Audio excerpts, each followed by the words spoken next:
ଗୋପୀମୋହନପୁର ମଣ୍ଡଳ ପକ୍ଷରୁ ଜଳେଶ୍ୱର ବ୍ଲକ ଆରୁହା ପଞ୍ଚାୟତ ଶାଳିକୁଠା କାଳୀମନ୍ଦିର ପଡ଼ିଆରେ ବିଶାଳ ହିନ୍ଦୁ ସମ୍ମିଳନୀ ଅନୁଷ୍ଠିତ ହୋଇଯାଇଛି। ଶିକ୍ଷାବିତ୍ ତଥା ଶାଳିକୁଠା ଗ୍ରାମ ମୁଖ୍ୟ ଗଣେଶ ଚନ୍ଦ୍ର ପରିଡ଼ାଙ୍କ ସଭାପତିତ୍ୱରେ ଏହି ହିନ୍ଦୁ ସମ୍ମିଳନୀ ଅନୁଷ୍ଠିତ ହୋଇଥିଲା। ଏହି ସମ୍ମିଳନୀରେ ମଞ୍ଚାସୀନ ଅତିଥି ଓ ବକ୍ତାମାନେ ସନାତନ ସଂସ୍କୃତିର ବିଭିନ୍ନ ଦିଗ ଉପରେ ଗୁରୁତ୍ୱାରୋପ କରିଥିଲେ।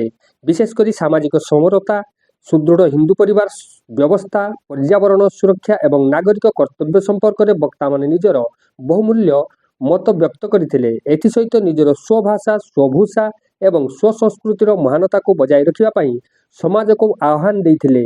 ଏହି କାର୍ଯ୍ୟକ୍ରମରେ ବିଶ୍ୱ ହିନ୍ଦୁ ପରିଷଦର କ୍ଷେତ୍ରୀୟ କାର୍ଯ୍ୟକାରିଣୀ ସଦସ୍ୟ ଗୌରୀ ପ୍ରସାଦ ରଥ ମୁଖ୍ୟ ଅତିଥି ଭାବେ ଯୋଗ ଦେଇଥିଲା ବେଳେ ବାଗୀଶ୍ୱରୀ ସଂସ୍କୃତ ମହାବିଦ୍ୟାଳୟର ଅଧ୍ୟକ୍ଷ ଡକ୍ଟର ବିବେକାନନ୍ଦ ସାହୁ ମୁଖ୍ୟ ବକ୍ତା ଭାବେ ଯୋଗ ଦେଇ ବକ୍ତବ୍ୟ ପ୍ରଦାନ କରିଥିଲେ।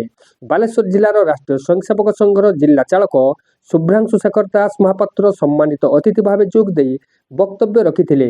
ହିନ୍ଦୁ ଜୀବନଶୈଳୀ ମୂଲ୍ୟବୋଧର ପ୍ରଚାର ଓ ପ୍ରସାର ପାଇଁ ଆୟୋଜିତ ଏହି କାର୍ଯ୍ୟକ୍ରମ ସ୍ଥାନୀୟ ଅଞ୍ଚଳରେ ଏକ ନୂତନ ଉତ୍ସାହ ସୃଷ୍ଟି କରିଥିଲା।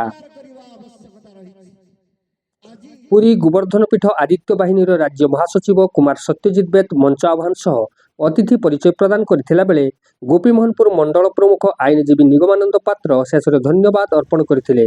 ବୌଦ୍ଧିକ ପ୍ରମୁଖ ନବକୁମାର ବେହେରା, ପୂର୍ବତନ ପଞ୍ଚାୟତ ସମିତି ସଦସ୍ୟ ରାଜେନ୍ଦ୍ର ପାତ୍ର, ଦିଲ୍ଲୀପ କୁମାର ପଣ୍ଡା, ସରପଞ୍ଚ ତପନୀ ଭୂୟାଁ, ସଦସ୍ୟ ମଧୁମିତା ମହାନ୍ତି, ଅକ୍ଷୟ କୁମାର ବେହେରା, ସନ୍ତୋଷ କୁମାର ଭୂୟାଁ, ତନ୍ମୟ ଚାନ୍ଦ, ଜୟପ୍ରକାଶ ଜେନା, ହରିପଦ ଦେ, ଉଦୟ ଖଟୁଆ, ପ୍ରବୋଧ ମହାନ୍ତି, ସତ୍ୟନାରାୟଣ ଜେନା, ଜୟନାରାୟଣ ଜେନା, କାର୍ତ୍ତିକ ଜେନା, ଶ୍ରୀକଣ୍ଠ ମହାନ୍ତି, ଜୟନ୍ତ ସାହୁ, ବରୁଣ ଜେନା, ଗୋପାଳ ଭୂୟାଁ, ମୁନା ଜେନା ପ୍ରମୁଖ ଉପସ୍ଥିତ ରହି ପରିଚାଳନା କରିଥିଲେ।